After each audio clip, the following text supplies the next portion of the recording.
Hello cuties, তো আমি চলে এসেছি সোজা মুর্শিদাবাদ থেকে তারাপীঠে। এবার তারাপীঠে এসেছি আর রাত্রিরে হয়ে গিয়েছে, তাই ভাবলাম যে পুজোটা দিয়েই নিই। তাই পুজো দেওয়ার জন্য আমরা এই পুজো ভাণ্ডারটা থেকে পুজো নিয়েছিলাম, কারণ এইটাই মন্দিরের খুব কাছাকাছি। এই যে রাস্তা দোকানটা দেখছো, এই দোকানের এই দিকটা থেকে চলে গেলেই মন্দিরে যাওয়ার রাস্তা। তো চলো মন্দিরে চলে যাই। আর মন্দিরে যাওয়ার পথে দেখো কত কেনাকাটা করার দোকান আছে। আমরা অবশ্য পরের দিনই কিনেছিলাম এই যে আমাদের পুজোর থালি নিয়ে আমরা সোজা চলে গেলাম মন্দিরে যাওয়ার উদ্দেশ্যে। আমার তো অনেক দিনই ইচ্ছা ছিল মন্দিরে যাওয়ার, কারণ মাকে দর্শন করার ইচ্ছা তো আমার সেই ছোটোবেলার থেকে। তাই মায়ের মন্দিরটা চোখের সামনে দেখে সত্যি খুব ভালো লাগছিল। আর এই দেখো মায়ের মন্দিরের বাইরের জায়গাটা, তোমরা তো জানোই মায়ের মন্দিরের ভিতরে ক্যামেরা করা যায় না, তাই বাইরে থেকেই তোমাদেরকে দর্শন করিয়ে দিলাম। আর এই দেখো মায়ের মন্দিরে ঢোকার মুখে কত ভিড়। বাবা রাত্রিরে গেছি, তাই আমি তো হোপই ছেড়ে দিয়েছিলাম যে বোধহয় পুজোটা দিতেই পারবো না, কিন্তু ওই যে বলে মা চাইলে সব হয়, তাই ভালোভাবেই আমরা পুজো দিতে পেরেছিলাম।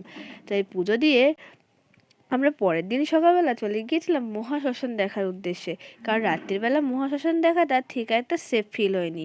আর যাওয়ার সময় এই মন্দিরটা দেখেছিলাম মহাশ্মশানে।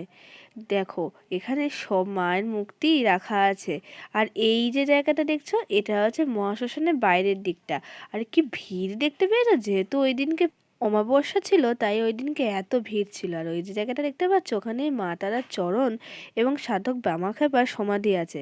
তো চলো তোমাদেরকে দেখিয়ে দিই। ভিতর থেকে তো দেখাতে পারবো না, যতটা সম্ভব বাইরের থেকেই দেখিয়ে দিচ্ছি। এই দেখো এই সেই জায়গা, তোমরা সবাই কমেন্টে জয় মা তারা লিখে যেও।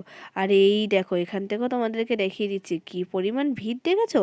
আমি তো বলবো তোমরা যদি তারাপীঠে রাত্রিরের দিকে গিয়ে পৌঁছাও, তাহলে রাত্রিরেই পুজোটা দিয়ে দিও। যতই ভিড় থাকুক খুব ঠান্ডা মাথায় পুজো দিতে পারবে। সকালবেলা কিন্তু পুজো দিতে গেলে একটু চাপই হয়ে যাবে। আর এই যে মহাশ্মশানের বাইরের দিকটা কত বড়, আর এটা হচ্ছে ভিতরের দিকটা। দেখো কত ছাইয়ের স্তূপ এখানে। এখানে যে কত মানুষের শেষকৃত্য হয়েছে ভাবতেই গাটা শিউরে উঠছে। সেই জায়গায় নাকি আমি দাঁড়িয়ে। আর এই জায়গাটা একটা পাচ্ছি, এই জায়গাটা হচ্ছে কাঠের চুল্লি, ভিতর দিকে ইলেকট্রিক চুল্লিও আছে, কিন্তু সেখানে ক্যামেরা করা যায় না।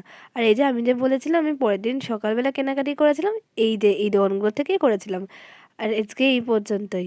কেমন লাগলো আমার ভিডিও জানিও কিন্তু।